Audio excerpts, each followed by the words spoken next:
Hello friends, welcome to back our channel. నేను ఈరోజు వీడియోలో అందరికీ యూజ్ అయ్యే కొన్ని టిప్స్ షేర్ చేస్తున్నాను. ప్లీజ్ ఈ వీడియోని స్కిప్ చేయకుండా లాస్ట్ వరకు చూడండి. ఆ టిప్స్ ఏమోని చూద్దాము. టిప్ నెంబర్ 1, నేను ఇక్కడ ఒక చిన్న బౌల్ తీసుకున్నాను. ఇందులో కొబ్బరి నూనె కూడా తీసుకున్నానండి. మనము బట్టలకు యూజ్ చేసే నీళ్ళు వేస్తున్నాను. వేసిన తర్వాత టాల్కమ్ పౌడరు కొంచెం వేస్తున్నానండి. వేసిన తర్వాత ఈ మూడు కూడా బాగా మిక్స్ చేయండి. ఇప్పుడు ఒక్కోసారి షూలు పాలిష్ చేద్దామంటే పాలిష్ ఖాళీ ఉంటుంది కదా, తక్షణం ఏం చేయాలి అని మనకు తెలియదు. ఆ టైంలో ఈ టిప్ అనేది ట్రై చేయవచ్చు.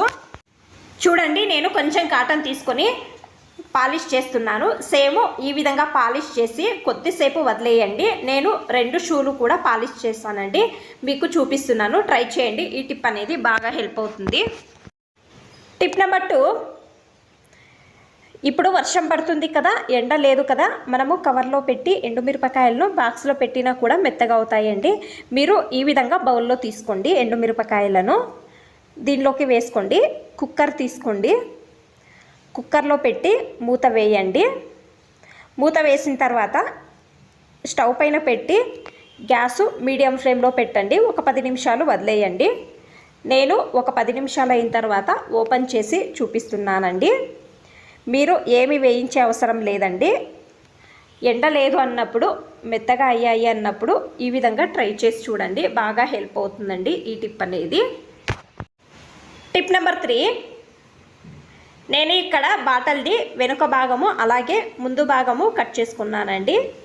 పైన భాగము తిప్పి ఈ విధంగా పెట్టాలి. మనము సోపు యూజ్ చేస్తాం కదా, సోపు తేమ అవుతుంది కదా, ఇది అలాగే పెట్టే బదులు మీరు ఈ విధంగా పెడితే నీళ్ళు అంతా ఈ కింద డబ్బాలోకి పడతాయండి. ఈ టిప్ అనేది ట్రై చేయండి, బాగా హెల్ప్ అవుతుంది ఈ టిప్ అనేది.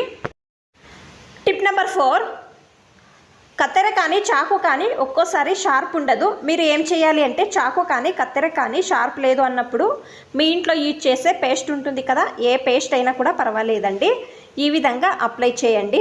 చాకుకు కానీ కత్తెరకు కానీ అప్లై చేసిన తర్వాత దీనిపైన కొంచెం పొడి ఉప్పు వేయండి. వేసిన తర్వాత స్టీల్ నారు తీసుకుని ఈ విధంగా రుద్దండి. మీ కత్తెర కానీ చాకు కానీ ఎక్కడ షార్ప్ ఉండదో ఈ విధంగా అక్కడ బాగా కొద్దిసేపు రుద్దండి. రుద్దిన తర్వాత ఒక బట్టతో తుడవండి.